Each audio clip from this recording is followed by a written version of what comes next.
In the name of Allah, the most merciful, the most gracious. छठी जमात के प्यारे बच्चों, हमने पिछली मर्तबा पढ़ा था साइंस का chapter number 5, separation of substances.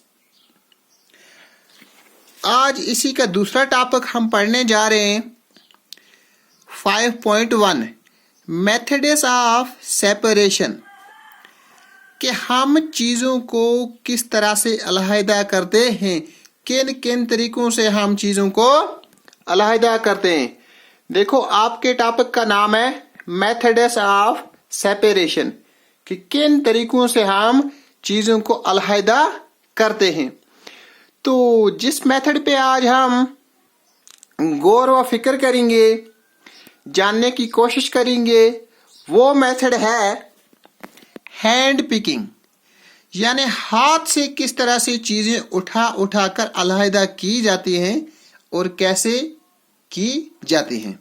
देखिए, we will discuss some simple methods of separating substances that are mixed together. You may come across some of these methods being used in day-to-day activities. कहता है कि हमने discuss किया है, हमने गौर व फिक्र किया है, हमने इस पे बात की हुई है कि किस तरह से चीज़ों को अलहदा किया जाता है जो चीज़ें मिक्स हुई होती हैं। तो रोज़मर्रा की ज़िंदगी में आपने ये तजर्बा किया होगा। देखिए बेटा कि तजर्बा किस तरह से और किस चीज़ की इसने मिसाल दी है, क्या की है। Hand picking activity 2, being a packet of grain purchased from a shop to the classroom.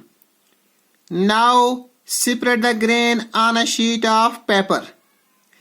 कहता है कि आप एक पैकेट ले लो अनाज की। किसकी ले लो? अनाज की एक पैकेट ले लो, खरीद के लाओ दुकान से और अपने क्लासरूम में लेके आओ और बैठ जाओ। Now separate the grain on a sheet of paper, के एक शीट पे उस पूरे के पूरे अनाज को बिछा दो। Do you find only some kind of a grain और the sheet of a paper on the sheet of paper are the pieces of a stone, huskers, broken grain and particles of any other grain in it. Now remove with your hand the piece of a stone, huskers and other grains from it. कहता है कि आपने वो अनाज की एक बाकट लाई दुकान से, तो उसको ला के आप अपने क्लासरूम में बैठो और उसके बाद उसको नीचे किसी शीट पे डालो। फिर देखो कि उस अनाज में क्या क्या होगा। इसकी मिसाल मैं आपको ऐसे समझाता हूँ।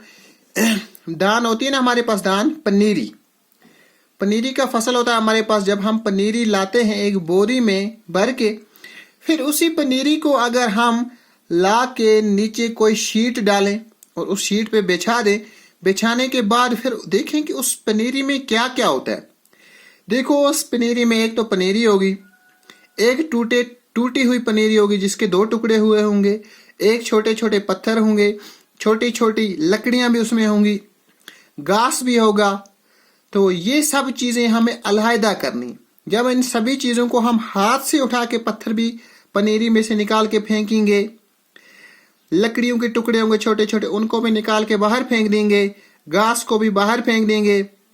जो पनीरी हल्की होगी, मतलब दाना हल्का होगा, इसका मतलब है उस पनीरी के अंदर चावल का दाना नहीं होगा, उसको भी अलहदा करेंगे। तो ये तरीका हुआ हमारा hand picking method of separation, कि हाथ से इस तरह से हमने इन चीजों को अलहदा किया और वहां पे रह क्या गया, वहां पे रह गई पनीरी। This method of hand picking can be used for separating slightly large sized impurities like the piece of a dirt, stone and husks from wheat, rice or pulses. कहता है कि ये तरीका हाथ से चीजें उठाने का इस्तेमाल होता है कि हम चावल भी इसी तरह से साफ करते हैं, दाल को भी इसी तरह से साफ करते हैं, गुंदम को भी इसी तरह से साफ करते हैं। ये एक आसान तरीका और अच्छा तरीका है। तो अब आपको बात समझ में आई बेटा कि किस तरह से चीजों को अलहदा किया जाता है, सेपरेट किया जाता है हाथ से उठा के। ठीक, बात समझ में आई। एक मिसाल में और भी दे देता हूं आपको। जैसे आपने देखा कि आपने कोई चीज लाई, सपोज आपने दुकान से लाई दाल। दो किस्म की दाल है, एक है मसूर दाल, एक है मूंग दाल।